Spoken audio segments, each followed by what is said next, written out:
জিও করছে গরু রাখছি মারাও দিছি ফুলানি বলছি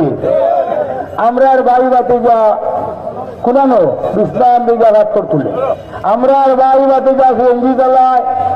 আমরা আর বাড়ি বাতে যা কুটুম কাছে কিতা করো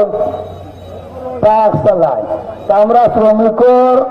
লোকের সম্পৃক্ত মানুষ আমরা ডাকাতো নেইয়া করছি না আর বড় কোটিপতিও না বাড়িতে গেলে বুঝা দেব ফুলানি রয়েছি বাড়ি যদি দেখো যে শ্রমিক না শ্রমিক বুঝিলি ভাই এলাকি আমরা কি যাত না বিষে কবু আসে বিষে ধ্বংসে নিয়ে যাবে হাতে যে খামড় মারে আর তারে না মারলে হে বুঝতো না এই খামড়ের মজা কিটা সেহেতু আমি শ্রমিকও বুঝি তৎকালীন সরকারের মন্ত্রী লোকে আমি তৎকালীন লিখেছি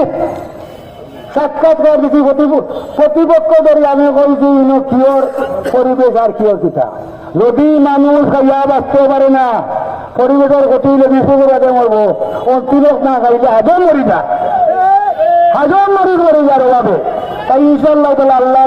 পাকে যদি আমার নির্বাচিত হরই আমি ভোটের মাত মাতি না ভোটের কিছু মাত কথা আছে কত দিয়ে যাই রে আসসালামু আলাইকুম আসসালামু আলাইকুম আসসালামু আলাইকুম ভোটের বাদে কথা সালাও দিত না এমপি হইয়া আলে হইত না আমি এটা বলং করি না আমার লগে 10-20 বছর ধরে উপজেলা মানুষের সম্পর্ক আছে আমি বলং করি না যেখান ওখান করবো আল্লাহ যদি এমপি মানায় তখন ওটা করবো বেড়ি চিন্তা করতাম না তাই শ্রমিক ভাইকে যতক্ষণ করা ইনশাল্লাহ করবো আপনারা বেলা